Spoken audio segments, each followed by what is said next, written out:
Some of us are against the Illuminati, and we are against the Illuminati at our own detriment. Let me ask you this. What is happening in Hollywood that a guy that tough will be on the street waving a gun, screaming, "They are trying to kill me"? You've heard the rumors. Actor and comedian Martin Lawrence was apprehended by Los Angeles police officers yesterday. What's going on? Why is Dave Chappelle going to Africa? Why does Mariah Carey make a $100 million deal and take her clothes off on TRL? So what is happening in Hollywood? Nobody knows. I tell people, look, when you call me, know that this conversation is being listened to. Plain and simple. I can't tell you how many times my MySpace, Facebook, email accounts, websites get shut down. You understand what I'm saying? I know they listen. You understand what I'm saying? To a degree, I know these days are numbered for me.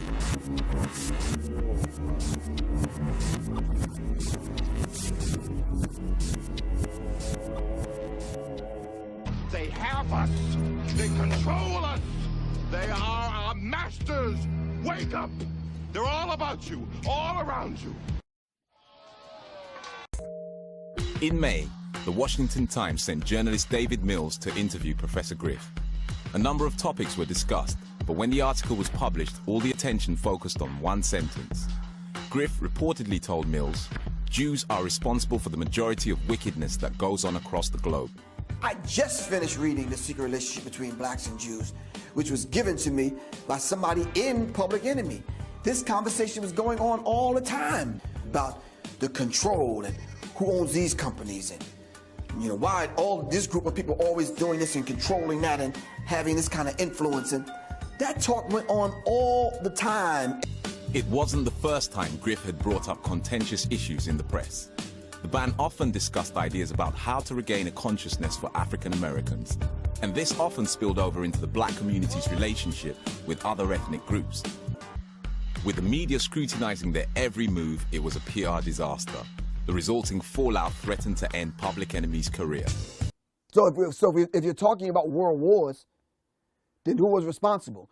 If you're talking about the Civil War and you're talking about black people being brought over from Africa to America in the hulls of ships, who owned the insurance companies, who owned the ships, and that's the kind of discussion we were having.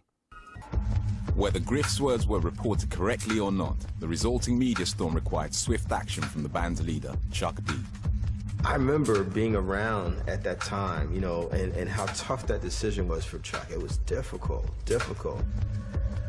I mean, think about it. They were the biggest rap group and one of the biggest pop groups in the world at that time, and you're told you got to get rid of one of your best friends out of the band because of his anti-Semitism. That's a lot of weight. Def Jam's publicist Bill Adler refused to work with the group, and criticism from the world's media continued to build. Public Enemy's mission to change the consciousness of a generation was about to be wrecked by one interview. Chuck had to act to save his group. He released a statement, apologized, and sacked Griff. Because the information that I gave in the interview wasn't from Griff. It was from Jewish scholars. I didn't write it. So it's like, wow, okay.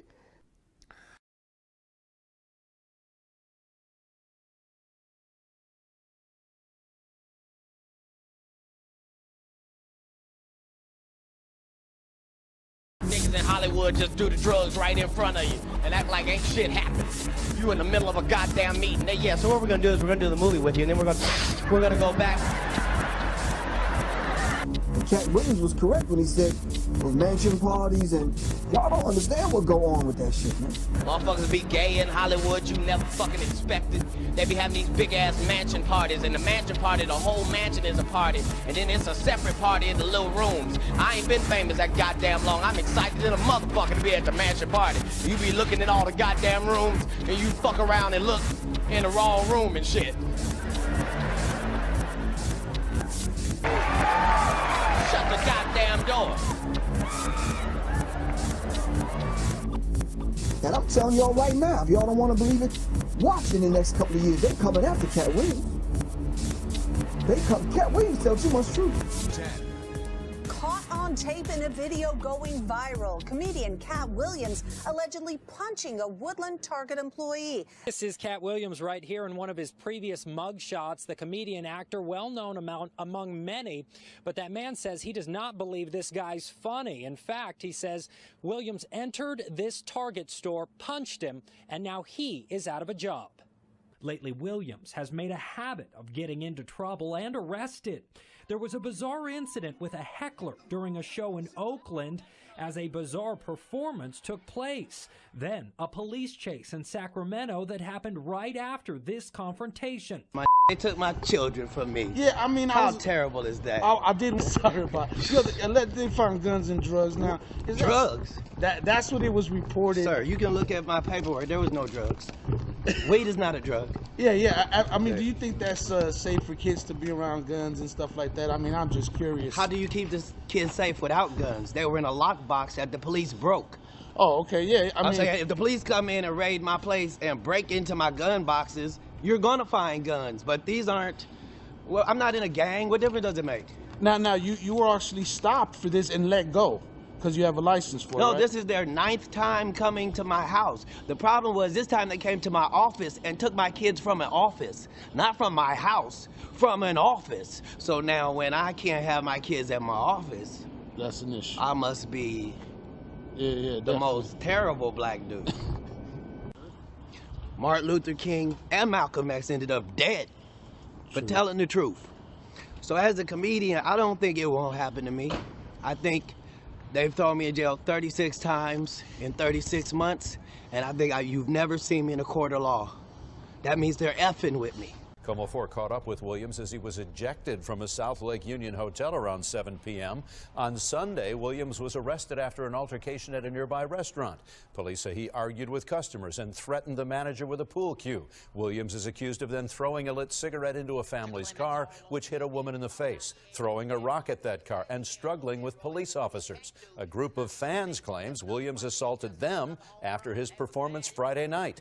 Tonight, Williams admitted to us he has had trouble with the law here in Seattle this weekend. He made a string of allegations against police and the media. Then he told us because of his bad weekend in Seattle, he's decided to end his stand-up career. I'm just going to go ahead and announce my retirement from stand-up. I'm kind of done. This is... You're not really retired. I've already discussed it with my kids. I wasn't really going to do it on the Seattle street. You retired from comedy in 2012, and now you're back. Why and why? To come back, it means you went somewhere. And you either went somewhere because your fan base said, have a seat, or yourself or some entity had you take a seat. Yeah. There was a lesson that I needed to learn. And God helps me because if you're slow, he understands you slow. And so and tell us that lesson because I think they need and want to hear it. Well, I'm saying I'm in a weird position as a person in Hollywood. I'm saying anyway, just because of the amount of truth that I will tell and the fact that I take joy in it. And there's no way that you can tell that much truth without offending certain portions of the population. And so now you have to figure out how you're going to handle that. So let me ask you this about the house situation with your house getting burnt down. Do you think the Illuminati has something to do with that, to try to send you a message to try to quiet you, or? Well, this is something I've never really said on film. I've said it on film, but I have that particular tape locked away in my safe behind my desk, and no one has ever heard me say this. But I think it's time that we kind of get this out in the open. That you know, on the Occult Science Radio interview and World Star and some other interviews that I've done, I've actually talked about the blood and the human sacrifice. Well, I'm gonna look right in the camera and say this. I was supposed to be that blood human sacrifice for Public Enemy, but I survived it. Do you understand what I'm saying? And since I survived it and I'm talking about it now it's imperative that these people silence me. Plain and simple. I've told you about people that I had to deal with right in front of my door right here. Do you understand what I'm saying? I tell people, look, when you call me, know that this conversation is being listened to. Plain and simple. I can't tell you how many times my MySpace, Facebook, email accounts, websites get shut down. You understand what I'm saying? I know they listening. You understand what I'm saying? To a degree, I know these days are numbered for me. You understand what I'm saying? But I have to do what I have to do because I know they got to do what they have to do. My house burning down, that wasn't no accident. I had 3,000 books, man. All my books couldn't even fit in these 3 rooms. That's real. You understand what I'm saying? I mean, I had a DVD library that'll blow your mind. And to come home, I wasn't even in town at the time. To come home and look at the shell of my house, I'm like, God damn. So I'm walking in, with a wet T-shirt over my mouth. I'm going through, see if I could salvage some things. It was like critical.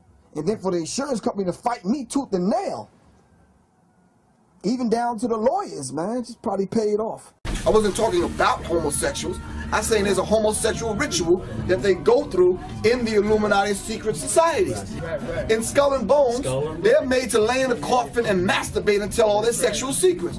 I have no illusions about these cocksuckers. I know there's 12 guys who run the fucking world, and they own every company, and it's fact. You can look it up. I'm not a conspiracy nut. This is all on paper. There really are 22 families who run and own 50% of the mainstream media, which is where we get our news. And it's true. It's a fact. You can look it up. I don't, I can't be this big of an asshole without having the truth to back me up.